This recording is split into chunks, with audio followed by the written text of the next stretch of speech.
नमस्कार आपण मानक daily life with Odia channel को स्वागत। चलते आज जानिबा 22 सेप्टेम्बर रे कौन रही इतिहास।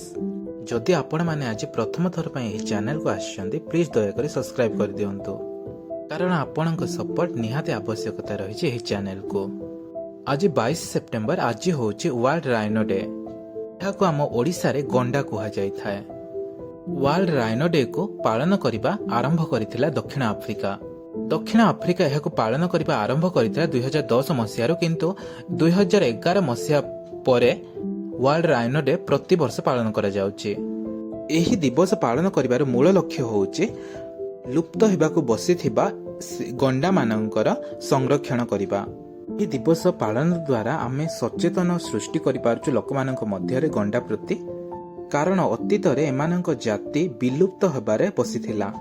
यह द्वारा आम 5 प्रकार गंडार सुरक्षा वंश वृद्धिर संकल्प नहींचु। आपण माने मध्य समस्त प्राणी को सुरक्षा दियंतु और सेमानंको भल पांतु। जो ईस्ट इंडिया कंपनी आम भारत को व्यवसाय पय आसी आमको वर्ष वर्ष धरी शासन करिथिला, सेही ईस्ट इंडिया कंपनी रो गठन पय आज प्रथम थर पय एक सभा गठन करा जायथिला। एही सभाटी लंडन रे करा जायथिला। एही सभार मूल लक्ष्य थिला भारत सहित किपरि भाବରେ से भल व्यवसाय करिवो। एही समय रे सेमानंकर लक्ष्य नथिला आम भारत को सेमाने शासन करिवे। एही सभाटी 22 सेप्टेम्बर 1599 मसीह रे होइथिला, किंतु ईस्ट इंडिया कंपनी रो गठन 1600 मसीह रे होइथिला। आज माली नामक एक देश स्वाधीनता प्राप्त करिथिला।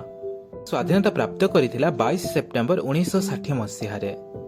आज पई इतिहास एतिकी।